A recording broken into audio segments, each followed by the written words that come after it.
This video is sponsored by Card Kingdom. You can visit their store by using my referral link in the description below.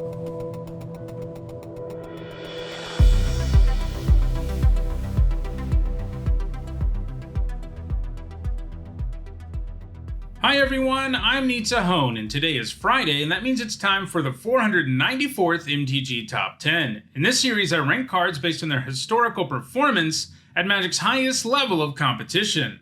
Before we dive into today's topic, I wanted to mention that there are YouTube memberships available. This allows you to support me directly, and you also get some sweet perks, including early access to MTG Top 10 and deck history videos. Channel members got to see this very video 24 hours early, so I think it's worth checking out.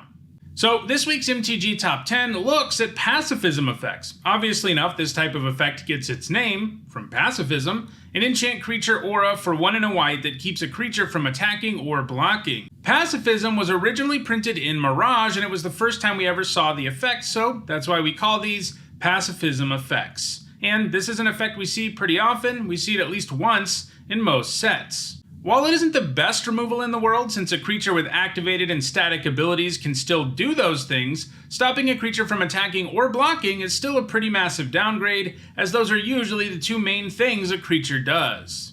To be eligible for this video, a card had to be able to make a creature unable to attack or block, just like pacifism. In all, there were 72 cards eligible for this list, and in this video, we'll talk about the 10 that have left the biggest impact on competitive Magic. Before we get started, here's a quick reminder on how I score cards in these videos. A first tier top 8 is worth 2 points. This includes events like World Championships and Pro Tours. And a second tier top 8 is worth 1 point. This includes things like Grand Prix and Magic Fests. Alright, let's get to the list. At number 10, it is Heliod's Punishment. The Punishment offers an upgrade over a regular pacifism effect, because it even shuts off all of the creature's abilities. The downside is that this pacifism effect has an expiration date because your opponent can eventually get rid of it by removing a counter every turn.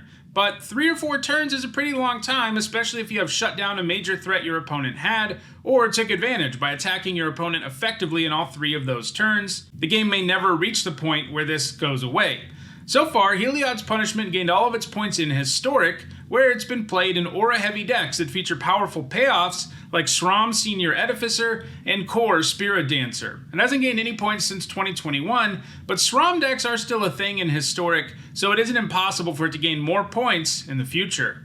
At number 9, it is Mythos of Vadroc. Mythos of Vadroc is, first and foremost, 4 mana to do 5 damage divided among any number of creatures and planeswalkers. That's a nice effect, because it can just be used to take down one big creature or several small ones. It also comes with pacifism upside if you spend both blue and white mana to cast it, since any creature it damages can't attack, block, or use abilities until your next turn. This means that you can use this to open up a lethal attack, or you can use it more defensively if you need the extra time. It gained all of its points in aggressive decks in Standard, like Winota decks and Gruul Aggro. It hasn't gained any points since 2021, but it's another card I don't think we can rule out entirely. At number 8, it is Alchemist Vile. This 2 mana artifact draws you a card when it enters the battlefield, and you can pay 1 mana, tap it, and sacrifice it to make a creature unable to attack or block during the turn. It has gained all of its points in Pauper, where it's primarily played in Boros Metalcraft decks. That's a perfect home for it, since it's an aggressive deck that also likes artifacts, since it runs things like Glinthawk and Galvanic Blast. The Hawk can be particularly sweet with it, since you can bounce it and play it again to draw another card. Alchemist Vile is likely to continue to gain points in Pauper. At number 7, it is Academic Probation. This is a lesson that comes with a pacifism effect. Lessons are cards from your sideboard that you can grab when you cast a card with Learn, like Guiding Voice or Sparring Regimen. A lot of them aren't super good in a vacuum, but when you get to pick a situationally powerful card out of your sideboard when you cast a spell, that's pretty sweet. Academic Probation is great to grab in situations where you have to shut down a powerful card or creature for a turn. The second option is where the pacifism part comes in, and grabbing this when all you need to do is get a blocker out of the way is pretty sweet. And that's usually how it was used, since it's been used in white aggro decks that run powerful ways to put +1/+1 counters on their creatures that also happen to have Learn, like Guiding Voice and Sparring Regimen. So far, it's gained points in both Standard and Pioneer. It is rotating out of Standard in the near future, but its very nature as a lesson means it could show up in decks in the future. especially if we ever see a return of the mechanic in a future set. At number 6, it is Briber's Purse. Like Alchemist Vile, this is an artifact that can pacify things until end of turn. It's nice that it's X-costed because if you only have a little mana, you can still play it and get it going.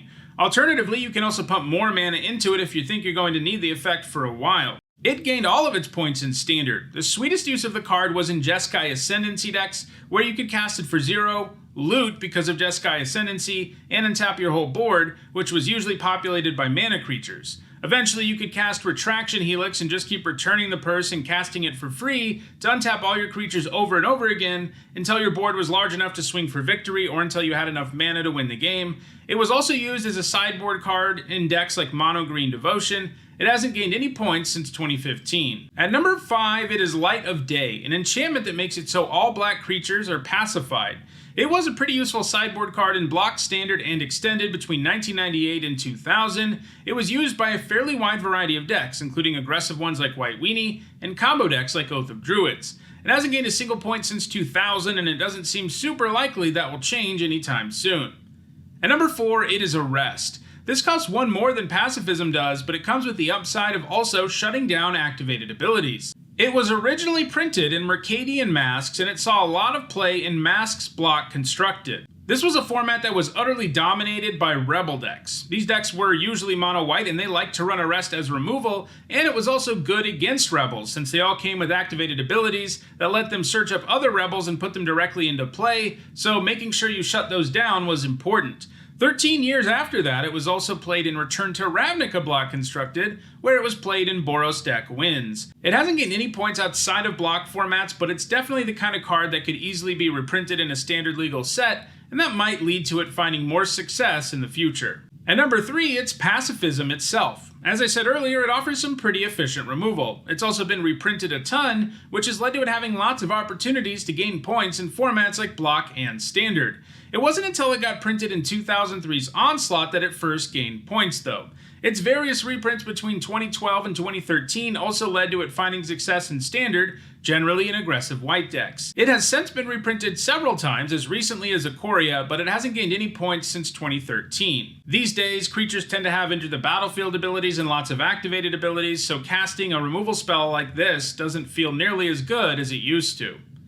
At number 2, it is Faithsetters. It might cost twice as much as Pacifism, but it definitely gives you 2 more mana's worth of value. First, it gains you 4 life when it enters the battlefield, and it also keeps the creature from using activated abilities. Playing one of these on a problem creature can really make you feel a lot better about your situation, since you shut down their best thing while gaining 4 life, and that will really help you stabilize. It was fairly heavily played while it was in standard, showing up in both control and aggro decks. It doesn't have any points since 2006, but it's another card that could pretty conceivably get reprinted in a standard legal set, in which case I would imagine it will gain a few points, especially if there's some enchantment upside in the format. And at number 1, it is Endbringer. This big ol' Eldrazi comes with a whole slew of activated abilities, one of which is that he can pay 1 colorless mana and tap to pacify a creature.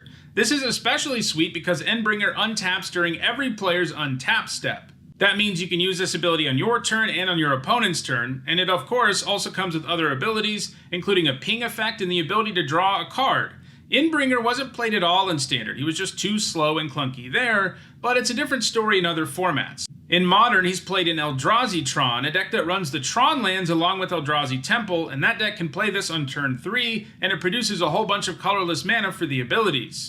In Legacy and Vintage, he's played in Eldrazi aggro decks, which can combine the Temple with Eye of Ugin, a card that's banned in Modern. These 2 lands together can let you quickly play lots of big Eldrazi, like Endbringer. Endbringer is still actively putting up points, and it would seem he's going to remain at the number 1 slot on this list for the foreseeable future. So those are the 10 cards with pacifism effects that have left the biggest impact on competitive Magic. If you're looking to pacify some of your opponent's creatures, check out the description where you can find a direct Card Kingdom link for each of them. If you enjoyed this video, please like it and share it so that others can enjoy it too. If you want to make sure you catch future videos, don't forget to subscribe and turn on notifications. If you want to catch up on the almost 500 other MTG Top 10s, you should see a playlist on your screen shortly. And if you want to go the extra mile in supporting me and the channel, you can do that in a lot of ways. You can become a patron, a YouTube member, or buy some Nitsahone merch. You can find ways to do all of those things in the description. Thanks for watching.